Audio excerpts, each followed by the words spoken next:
Hey, what is up guys, I'm KBHD here, and this is a Nexus 5 running the next version of Android, Android L. Now, this is nowhere near a complete build. In fact, this isn't even daily driving material. It's just a developer preview, and that's going to give developers a chance to see what their apps will look like on the newest version of Android as they're making them. But that will also give us a look at what a lot of these new features in Android L will look like when it's finally done. So without any further ado, let's take a look at the top 5 new features in Android L. So number 1 is the new lock screen, and there's actually a lot of functionality added here. So in Android 4.4 KitKat, the lock screen was really just a place to check the time and then check to see if you have any new notifications. There's a lot of stuff added to this lock screen. First of all, you can now swipe up to unlock instead of pulling out on a ring.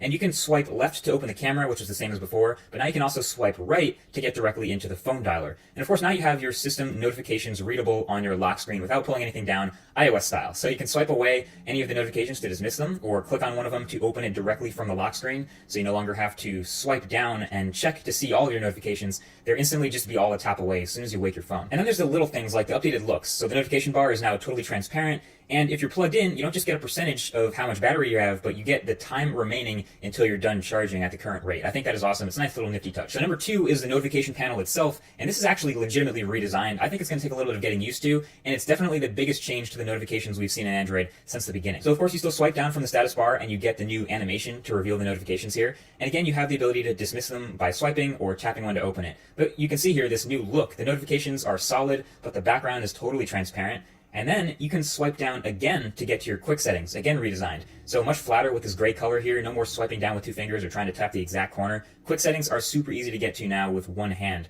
And bonus, we now have one tap to cast our screen to a Chromecast, kind of like AirPlay, very nifty, and an auto rotate toggle. Finally, we did not have that before. So you can also tap the notification volume icon to enter a new Do Not Disturb mode, and you have a volume slider, or I should say a brightness slider. So I like these new quick settings, and the notification panel definitely looks different. And also there's this new heads up notification that Google demoed at I.O. So if you get a call while doing something full screen, like reading or gaming, it won't totally take over your screen like it used to. Now you can decide to dismiss it and continue your activity. Now number 3 is material design in Android. And this is one of the biggest talking points at Google I.O. Matthias Duarte spent a while about it on stage, and it's this new design philosophy about the way things will behave.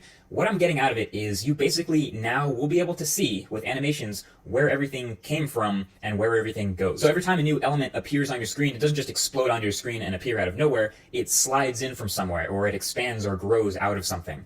So it's a new look, and of course all of the stock apps in Android L will be redesigned when it's fully complete, but in this developer preview only a couple of them are done. But we can take a look at them. Obviously checking out the calculator, this is one of the most basic looks at it, but again, everything slides in from somewhere, and all this movement and animation gives you confidence about what you're doing and where things are going. You also see it in the new People app and the new dialer. All these animations are super smooth and I guess intuitive, even if they're not totally necessary. And Google mentioned its goal is to have all of these animations happen at a smooth 60 frames per second, so you'll never notice any stutter or lag, and I gotta say, I'm actually pretty impressed with how consistently smooth it's been so far on this Nexus 5. So honestly, this is probably the most important change of this new version of Android as things move forward. I'm pretty pumped to see more apps moving in this direction, and we'll see what this ends up looking like when Android L is done. So number 4 is the new Settings app in Android L. It's actually been completely redesigned and actually a little bit reorganized. So of course it starts with the new icon, and when you open it up, it is a totally different look. Almost looks like someone put a theme on top of the old Settings app. The scroll effect is different, the animations you get when you got to the bottom of a list or tap something, that's new, and the look of the toggles and checkboxes have been changed, and of course animated. And you have a couple of other new settings to play with here. So first of all, in display settings, you have adaptive brightness now, which works alongside auto brightness, and you have your cast screen option to actually mirror your display to a TV by a Chromecast, which is pretty cool by itself. You also have a new looking storage settings, a new looking battery history. Again, this all looks kind of skinned. And you also now have a search box. So if you really can't find what you're looking for in the settings, you can type in the name of it to get to it quickly. And that's a nice touch. Obviously, we've seen this in other skins on Android before. And that brings us to number 5, last but not least, the other stuff. There is a lot of other little stuff that's changed in Android that you might not notice at first, but they definitely affect the way it feels. First of all, there's a new keyboard, and this is actually available in a standalone app in the Play Store right now, so I'll link that below the like button, but it's different. It's much flatter, much more gray. There's also the new Do Not Disturb mode I mentioned earlier, which will get you to choose how many hours you don't get notifications.